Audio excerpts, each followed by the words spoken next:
Auzubillahiminash-shaytanir-rajim. Bismillahir-rahmanir-rahim. Dear students of 8th class, today we are going to discuss the third chapter of geography. That is the topic for first unit, or the T1, we can say. The name of the chapter is Mineral and Power Resources. My dear students, you might know the meaning of mineral in Urdu. Do you know?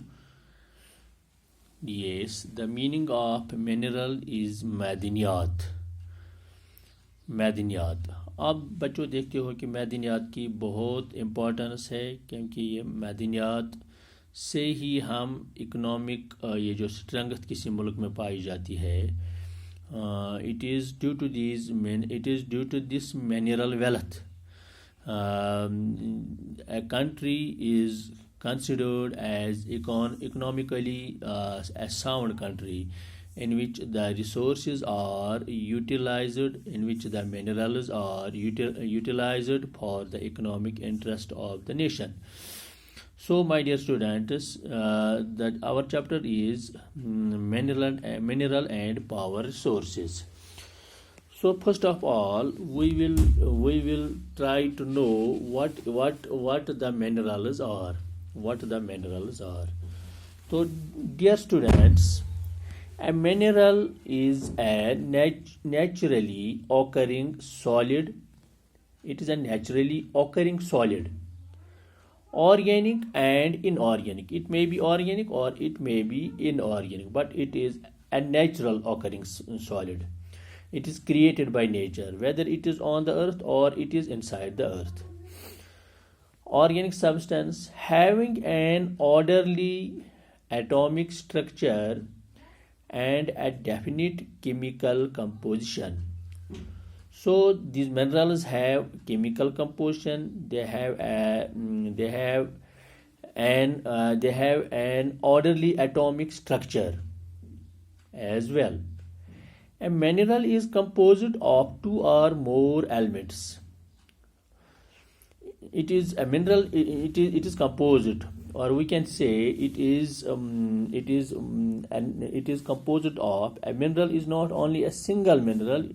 Sometimes it is mixed up, it is composed of two or more elements. Minerals are not evenly distributed over space. There are some places where there is the ample capacity, or there is the ample provision of these minerals. They are in ample quantity. They are concentrated in a particular area of rock formations. The minerals have a direct connectivity, have a direct relationship with the formation of rocks. Some minerals are found in areas which are not easily accessible. There are some areas where we can't be accessible easily. There are areas like the Arctic Ocean bed and Antarctica. These areas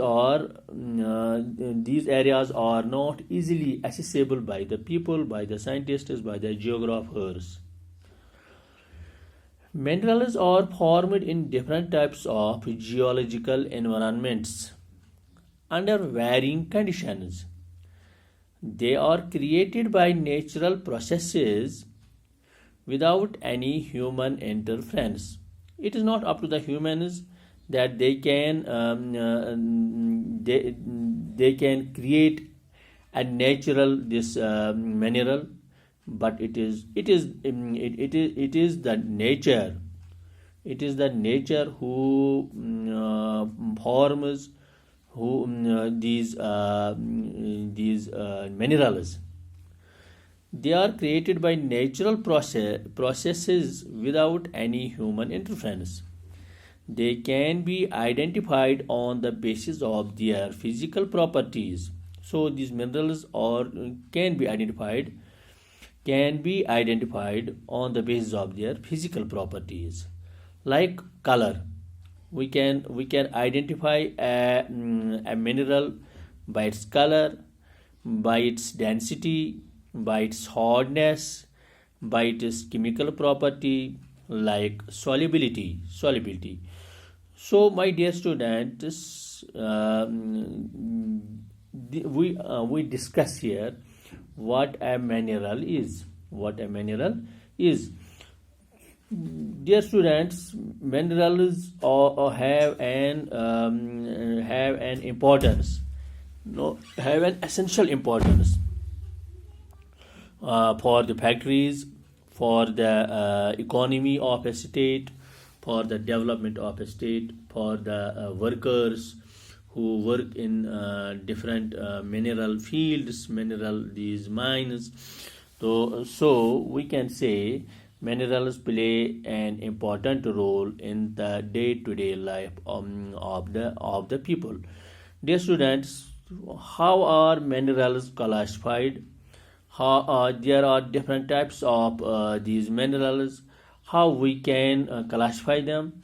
This all is to be done. We will discuss these things in the next chapter. Thank you very much.